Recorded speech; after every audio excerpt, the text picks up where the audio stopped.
I'll never forget the weekend my friends and I chose to go camping deep in the forest, despite all the warning signs. We thought it would be an exciting adventure, a chance to disconnect from technology and reconnect with nature. Little did we know the true terror that awaited us within those dense woods. It was a blistering hot summer when the four of us, myself, Ryan, Katie, and Jeff, decided to escape to the cooler mountain air for a few days of camping. We packed our trucks full of gear and supplies, loaded up on too much junk food and not nearly enough common sense. After a few hours' drive, we turned onto a narrow dirt road, barely visible through the thick tree line. "Are you sure this is the right way?" Katie eyed the dense greenery warily as branches scratched at the truck windows. "Trust me, I've been down this road before as a kid," Ryan reassured from the driver's seat, though even he was starting to doubt the fading track. Soon the road disappeared completely, leaving us bumping over rough terrain deeper into unfamiliar forest. Just as panic started to set in, we burst into a small clearing nestled in the shadow of towering peaks. Relieved laughs echoed as we tumbled out, eager to set up camp before dusk fell. Night descended heavier than anticipated under the canopy, complete darkness enveloping our campfire within an hour. An eerie stillness had settled over the forest, not even crickets disrupting the silence. My unease must have shown as Ryan squeezed my shoulder comfortingly. "Try to get some rest. I'm sure it'll be more cheerful in the morning sunlight."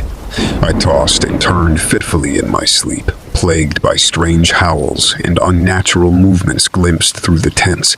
Dawn broke me from my restless dreams, though the daylight brought little relief. An inspection revealed our foodstuffs had been raided, likely by opportunistic wildlife. With empty bellies and rising panic, we decided it was time to attempt an exit from this ominous woods. Yet try as we might, retracing our route proved fruitless. Each tree looked identical to the last, the terrain unfamiliar in the light of day. Our phones lacked reception deep in the mountain valley, rendering maps and GPS useless. As the sun crossed the sky, hope began fading with it. Darkness fell again as rain moved in, soaking our meager shelters miserably. That's when it started.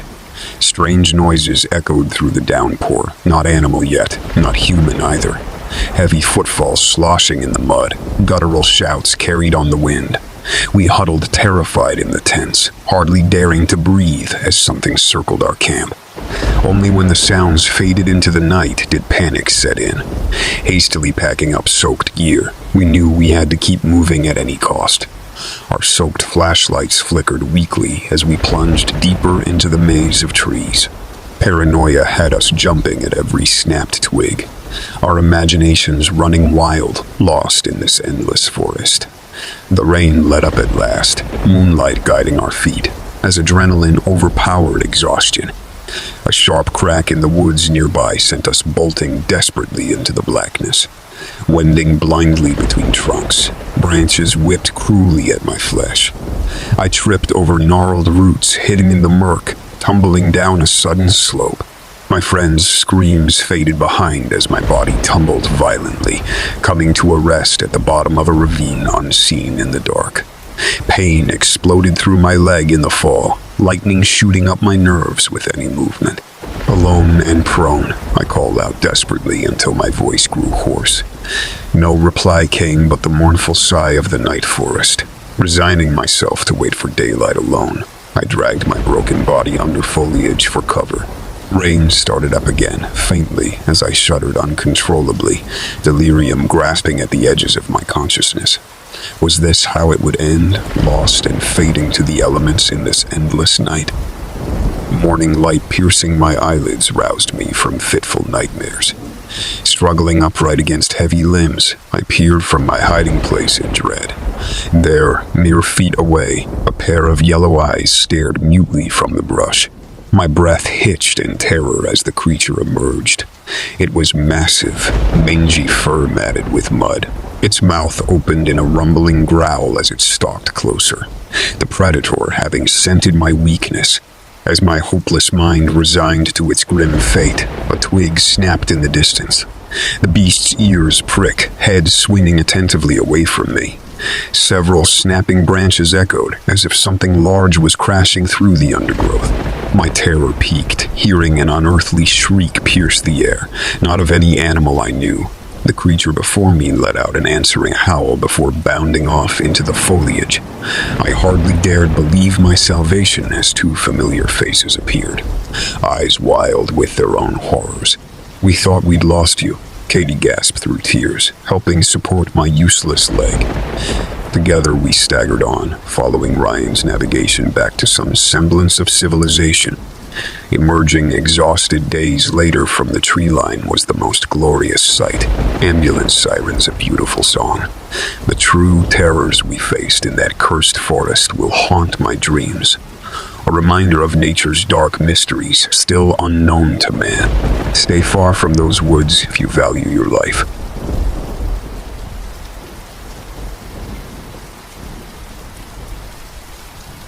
I'll never forget that freezing night I got lost in the woods. It was supposed to be a fun camping trip with a few friends to unwind after exams, but little did I know the true terror that awaited us in those shadowy trees. We had driven a few hours to hike some remote trails in northern Ontario, hoping to see the aurora borealis under the stars. After setting up camp and cooking dinner, a few of us decided to explore deeper into the forest under the light of our headlamps. The trees seemed to stretch on endlessly in every direction, their knotted branches like gnarled fingers against the night sky. As we trekked farther from our sight, I started to get an uneasy feeling that we were losing our bearings. My friend Mark agreed and suggested we head back, but Mike was stubborn and wanted to find a clearing to see the lights better. Against my better judgment, we followed him further into the dense woods.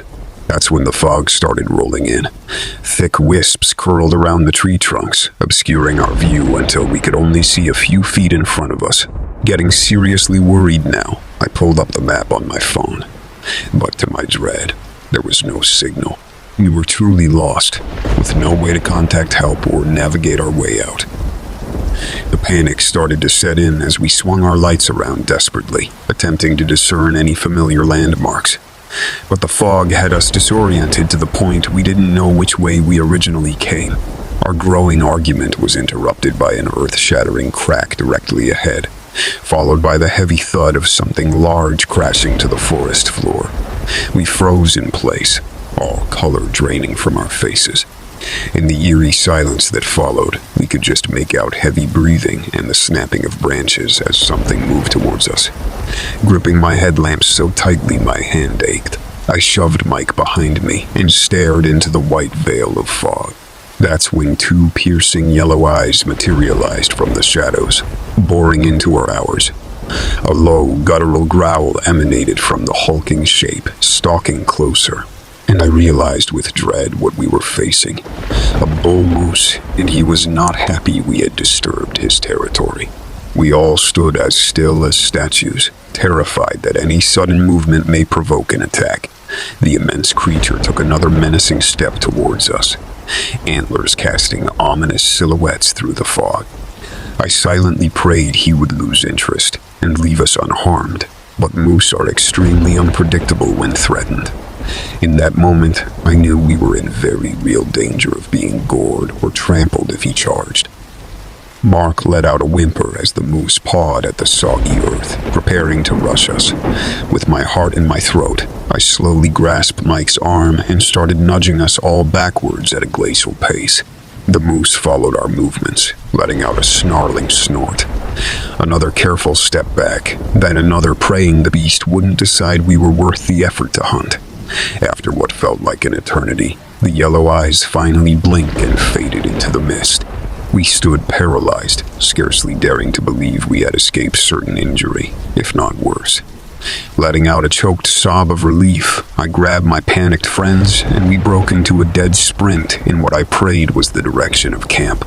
Twigs snapped and grabbed at our clothes as if trying to hold us back.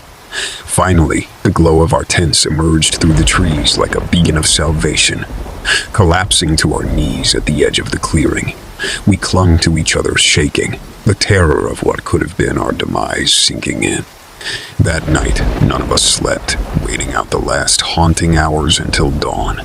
As the sun rose and burned off the cursed fog, we packed our things hastily, eager to flee those treacherous woods and never look back.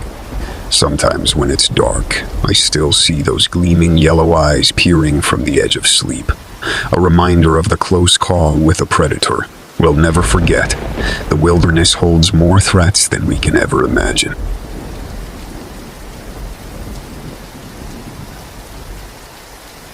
I'll never forget the feeling of waking up that night, tangled in my sleeping bag with my heart racing. Something had jolted me from sleep, an invisible force that told me something was wrong. Peering out into the inky woods surrounding my small campsite, I saw nothing but shadowy silhouettes of trees swaying in the breeze. I had decided to spend the weekend alone in these woods for a photography project, wanting to capture the natural beauty of the forest after dark. My friends had warned me not to camp too deep in the trails, as strange disappearances had been reported over the years, but my enthusiasm got the better of caution. Now, in the small hours of the night, I was beginning to regret my adventurous spirit. Grabbing my flashlight and supplies, I exited the tent to search for the source of my unease. Sweeping the beam across the clearing, at first all seemed still. That was, until a distant cracking of undergrowth caught my attention. I swung the light in that direction, fingers clasped so tightly my knuckles ached. To my bewilderment, there was nothing but swaying ferns. Chalking it up to a startled animal, I made my way to the edge of the clearing. That was when I spotted it, a soft blue light flickering between the trees in the distance. Curiosity overtook my sense of unease as I began creeping towards the mysterious glow, winding my way through dense brush. The light grew stronger the closer I drew, until at last I stumbled upon a small shack nestled in a hollow. But what caught my eye was the window. An eerie radiance emanated from within the weathered wooden walls. Heart pounding, I approached the threshold and peered inside slowly. The source of the light came into view. An old oil lantern sat upon a workbench, casting long shadows across stacked tools and shelves of unknown contents. I glanced behind me nervously, then tested the door. To my surprise, it creaked open without resistance, as if inviting me in from the night. Stepping over the threshold, my sneakers crunched on something. Fragments of glass glimmered on the floor. Making my way further in, I swept my light across the walls, which seemed to close in tighter with each circle. Scribbles covered every inch of chipped paint and frantic handwriting I couldn't decipher. A thick layer of dust-coated shelves loaded with jars of murky liquid and unknown solids. A strange smell hung heavy in the air, metallic and acrid. My heart began to pound faster as I realized with dawning horror, this was no ordinary woodshed. A shuffling sound tore my attention from the walls, and my light landed on a shadowed corner. Two bright pinpricks peered out, glowing an iridescent green in the lantern glow. A choked gasp escaped me as the figure emerged, all gnarled limbs and ebony coat, its slitted pupils fixed on me hungrily. Recognition sparked in my petrified mind. This was no animal, but some unfamiliar black-eyed humanoid with deathly pale skin pulled taut over bones. It began creeping towards me with odd, jerky movements that sent my instincts into override. Lunging for the door, heart felt as if it would burst from my chest. But horror of horrors, it had slammed shut, trapping me inside with that thing. As I spun frantically searching for another exit, it let out an ear-splitting shriek that rattled my very soul. My light fell upon it once more. It had nearly closed the distance, baring needle-like teeth in a hellish grin. Just as clawed hands grasped at me, a glint caught my eye. Lying amidst the glass was a rusted hatchet, likely one of the poor soul's last attempts at escape. In a desperate move, I seized the hatchet and swung with all my might, connecting with a sickening crunch of bone. The thing let out an inhuman wail as Ichor sprayed, but it was not yet finished. Rearing back for another attack, I scrambled around it until my fingers found the weathered doorknob once more. Throwing my weight against the rotting wood with a cry, The door splintered open at last. I burst from that cursed shack into the open night, not daring to look back at the unearthly screams echoing behind me. Collapsing against my tent in utter shock and exhaustion, I realized the true horrors that possibly lurked in these shadowy woods, ones not of this world. The next morning, I packed up camp with haste, wanting nothing more than to put as much distance as possible between myself and that hidden clearing. Try as I might, the memories would not leave my mind. On my drive home, passing the missing persons signs nailed to telephone poles, a terrible realization crept over me. Perhaps the disappearances in these woods were not simply cases of getting lost. Something ancient and malevolent slumbered in the quiet places between the trees, preying upon the curious and unwary. I knew that I was fortunate to have escaped with my life, but I often wonder if in the depths of night, those piercing green eyes still watch me from the gloom.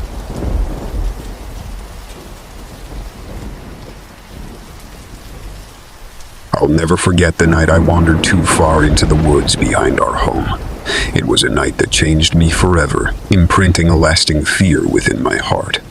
I was only 11 years old at the time, contentedly playing outside as the summer sun dipped below the trees.